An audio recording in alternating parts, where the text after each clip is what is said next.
আমার মতো। আমি আগে তাকে চিনতাম না, কিন্তু সম্প্রতি চিনেছি। আমরা খেয়াল করেছি সাম্প্রতিক সময়ে শেখ হাসিনার পতন এবং পালিয়ে যাওয়ার পর হিন্দু সম্প্রদায়ের মানুষ নানান দাবিতে ঢাকায়, চিটাগংয়ে এবং সম্প্রতি রংপুরে সমাবেশ করেছেন। সেই সমাবেশে এই জনাব চিন্ময়কে আমরা বক্তৃতা করতে শুনেছি। তার যে বক্তৃতা, তার সেই বক্তৃতার কারণে তিনি আমাদের সামনে এসে হাজির হয়েছেন, সাক্ষাৎকারও দিচ্ছেন। সেই চিন্ময় আজ গ্রেফতার হয়েছেন। নিউজে নিশ্চয়ই অনেকে খেয়াল করেছেন, তিনি ঢাকা বিমানবন্দর থেকে গ্রেফতার হয়েছেন। তিনি চিটাগং যাচ্ছিলেন, তাকে ডিবির একটা দল গ্রেফতার করে এবং ডিবি জানায় যে পুলিশের কোনো একটা জায়গা থেকে তাদেরকে গ্রেফতার করার আবেদন করা হয়েছিল, তারা করে তাদের কাছে হস্তান্তর করবেন। জনাব চিন্ময় সাম্প্রতিক সময় যে ধরনের কথা বলছিলেন, সেটা নিয়ে আমার গুরুত্বপূর্ণ অবজারভেশন আছে। আমি আসলে একটা ভিডিও রেকর্ডও করেছি এটা নিয়ে দুদিন আগে, কিন্তু এর মধ্যে অনেক ইস্যু থাকার কারণে সেটা পোস্ট করা হয়নি। আশা করছি কাল সকালে পোস্ট করব, সেখানে আমি এটা নিয়ে বিস্তারিতভাবে কথা বলেছি। কিন্তু তাকে গ্রেফতার করা হলো কেন এবং এটার তাৎক্ষণিক প্রতিক্রিয়া কি হতে পারে? আমি প্রথম আলোতে দেখলাম যে নিউজটা এসছে, সেখানে তার সম্পর্কে যেটা বলা হচ্ছে, তাকে সম্মিলিত সনাতনী জাগরণী জোটের মুখপাত্র উনি হচ্ছেন, তাই ওনার পদ এখন পুণ্ডরিক ধামের অধ্যক্ষ চিন্ময় কৃষ্ণ দাস ব্রহ্মচারী। উনি ইসকনের সদস্য ছিলেন, খুবই গুরুত্বপূর্ণ সদস্য, কিন্তু প্রথম আলোর এই রিপোর্টে দেখলাম যে তাকে সম্প্রতি নাকি বহিষ্কার করা হয়েছে।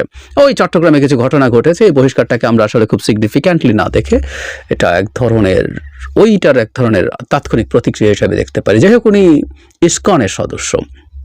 যাই হোক, সাম্প্রতিক সময় ইসকনকে নিয়ে পাল্টাপাল্টি মন্তব্য, প্রতিক্রিয়া, স্ট্যাটাস, হামলা, এটা নিয়ে অনেক ঘটনা ঘটেছে।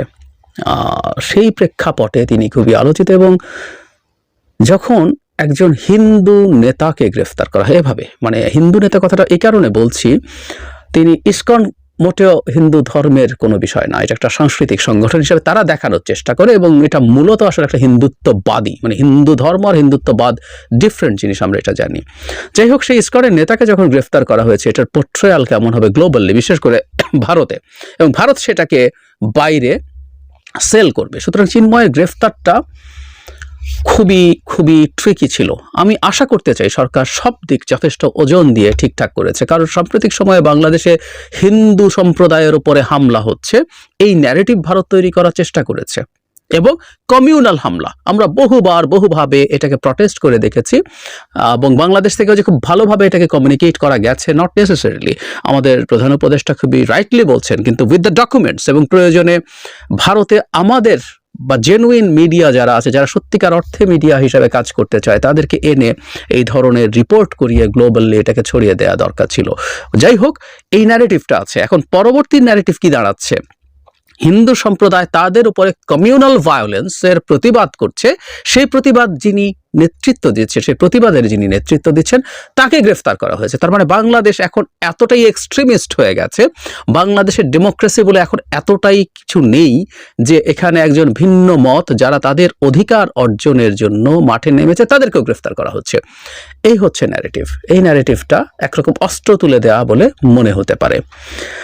আবার সাম্প্রতিক সময়ে জনাব চিন্ময় যে ধরনের বক্তব্য দিচ্ছে, আমি আবারও বলছি, আগামীকালের ভিডিওটাতে সেটা নিয়ে আলোচনা আছে, যে ধরনের মানে বক্তব্য দিচ্ছিলেন এবং উনি যা যা করছিলেন, সেটাও সরকারের স্টেবিলিটিকে বিরাটভাবে আঘাত করছিল। সরকারকে ডিস্টেবিলাইজ করার জন্য জনাব চিন্ময় কাজ করছিলেন। তার সাম্প্রতিক কর্মকাণ্ডে সেটা মনে হবার যথেষ্ট যৌক্তিক কারণ আছে। আর আপনি যতটুকু তথ্য মিডিয়ায় পাবলিশড নিউজ থেকে পাই, সরকারের কাছে তার চেয়ে বেশি তথ্য থাকার কথা। অবশ্য আমি আজকেই কিছুক্ষণ আগের একটা ভিডিওতে বলেছি যে 1 লাখ থেকে 1 কোটি টাকা সুদমুক্ত ঋণ পাবে বিনা জামানতে, এরকম লিফলেট দেয়া, এরকম জনসংযোগ করার কোনো তথ্য সরকার আদৌ পায়নি। এটা আমার কাছে খুব অবিশ্বাস্য লেগেছে। যাই হোক, সরকার আরও বেশি তথ্য জানার কথা, এবং সরকার নিশ্চয়ই এই দুটো দিক ওজন করে তাকে গ্রেফতারের সিদ্ধান্ত নিয়েছে। আমি আশা করি তারা এটা রাইটলি করেছেন। কিন্তু এখানে একটা খুব গুরুত্বপূর্ণ কাজ আছে। জনাব চিন্ময়ের গ্রেফতার যে একজন হিন্দু সম্প্রদায়ের নেতা, যিনি হিন্দু সম্প্রদায়ের অধিকার নিয়ে ফাইট করছেন বলে অ্যাপারেন্টলি সেল করার চেষ্টা করা হবে, সেটা যে ঠিক না। তাকে যে গ্রেফতার করা হয়েছে তার পিছনে কি কি ভ্যালিড রিজনস আছে, সেই তথ্যগুলো সবাইকে জানানো।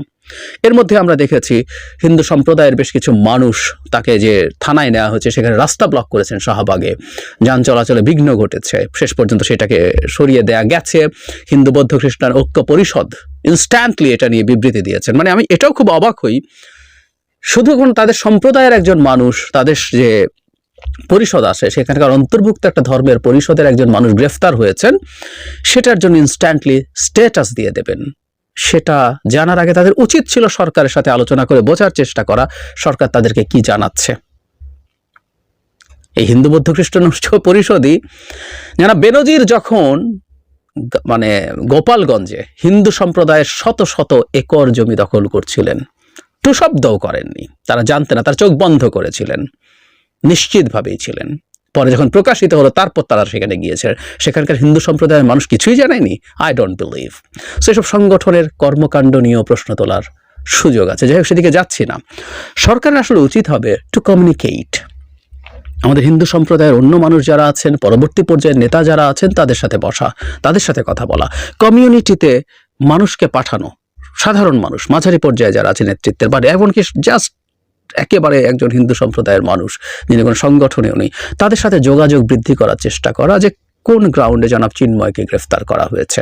কারণ শুধু ঢাকা ইনস্ট্যান্টে যে তাদের জমায়েত হওয়ার চেষ্টা তা না, এটাকে কেন্দ্র করে আরও বিভিন্নভাবে তাদের জমায়েত ছড়িয়ে দেওয়ার চেষ্টা হতে পারে, এবং প্রতিটা জমায়েত হওয়ার চেষ্টা মানে এর মধ্যে স্যাবোটাজের প্ল্যান থাকতে পারে। হিন্দু সম্প্রদায়কে কেন্দ্র করে বাংলাদেশে একটা হিন্দু কার্ড খেলার সম্ভাবনা আমি দেখছি। কার্ডে খেলা শুরু হয়ে গেছে, কিন্তু মূল কার্ডগুলো এখনো ফেলা হয়নি। সরকারকে এই ব্যাপারগুলো খুব সতর্কতার সাথে ভাবা দরকার, খুব সতর্কতাভাবে ডিল করা দরকার। সরকার খুবই ঝামেলায় আছে বিভিন্ন দিকে, বুঝতে পারছি। হিন্দু ইস্যুটা, হিন্দু সম্প্রদায়ের উপরে অত্যাচার নিপীড়নের তথাকথিত যে অভিযোগ এবং তার প্রতিক্রিয়া যা যা ঘটছে, সরকারকে এই ব্যাপারগুলো খুব সফিস্টিকেটেড ওয়েতে, ইন্টেলিজেন্ট